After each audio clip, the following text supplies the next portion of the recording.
Buro na kanin pala yan guys, nabili ko lang yan sa palengke dito sa Pampanga, nagkalat lang ang nagtitinda dito ng buro na kanin. Ang masarap na kapares dyan guys, mustasa, patola, saka okra. Dahil fresh natin kainin ang mustasa, ibabad natin sa tubig na may asin sa loob ng 10 minuto. Yung okra naman sa patola, lalagain natin yan. Luya pang patanggal ng mabaho at lansa sa buro ng kanin, tadtarin lang natin ng maigi, 5 pirasong kamatis, hiwain lang natin ng ganyang kalalaki. Saka natin balatan yung patola tapos banlawan natin ng maigi yung mustasa na binabad natin sa tubig na may asin 3 beses guys. Tapos galunggong bagay din yan sa burong kanin. Asin paminta lang yung nilagay kong pampalasa dyan guys sa isda. Tapos magisa na tayo ng luya, papalabasin natin yung masarap na aroma. Tapos ilagay na natin yung kamatis. Maglagay tayo agad ng asin para lumabas agad yung katas ng kamatis. Yan ang technique guys. Tapos takpan natin. Tapos hinaan natin yung apoy sa loob ng 5 minuto. Tingnan nyo guys, lumabas na ang katas ng kamatis. Tapos ilagay na natin yung buro na kanin. Gisahin natin ng maigi ito guys ha. Maglagay muna tayo ng pampalasa, bitchin. Gisahin lang ng paulit-ulit hanggang madurog yung isda na nakahalo sa buro na kanin. Lulutuin natin yan sa mahinang apoy lang guys sa loob ng 15 minutes hanggang matuyuan sa guys yung ganyang pagkaluto guys. So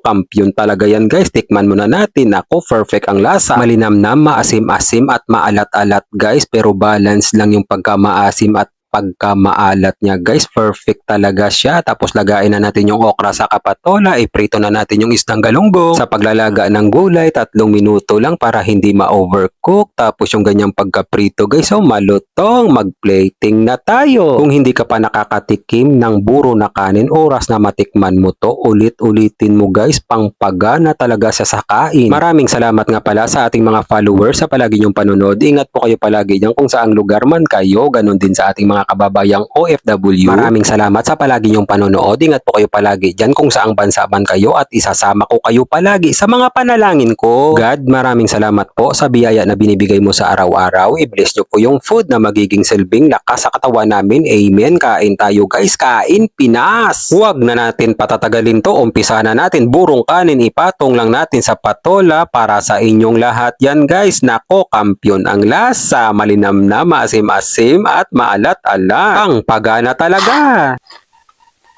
Ano tong?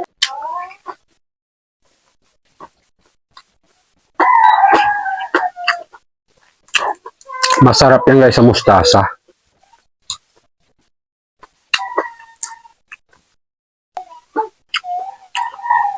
Sakto lang yung buro natin.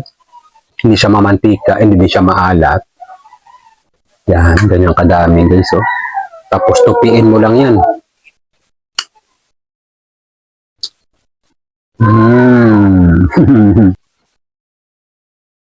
Yan. Isa pa.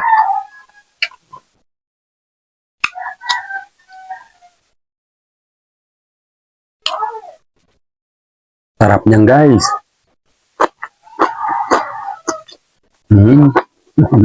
Yung pagkamaalat niya, sakto lang guys. Magaganahan ka talaga. Sarap talaga. Pasensya na sa mga matakam nito. Lalo na sa mga mahilig kumain ng burong kanin. Yan, kaway-kaway dyan.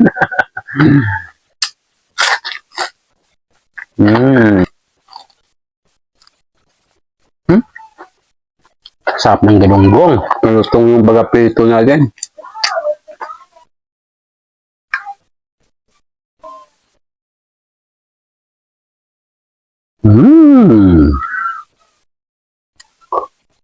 Sarap. Manyaman.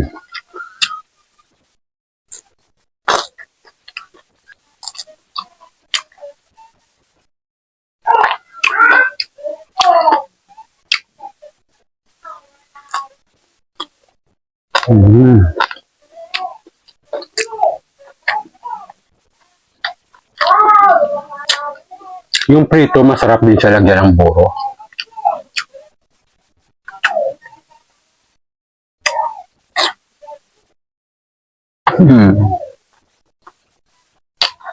Ito yung ulam talaga guys na 1 hektaryang kanin ang mauubos mo. Napakatindi ang sarap.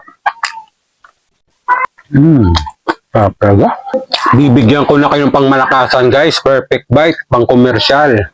Burong kanin. Lagyan natin sa mustasa. Samahan pa natin ng okra. Pritong galunggong. Kunting kanin. Para sa inyong lahat guys.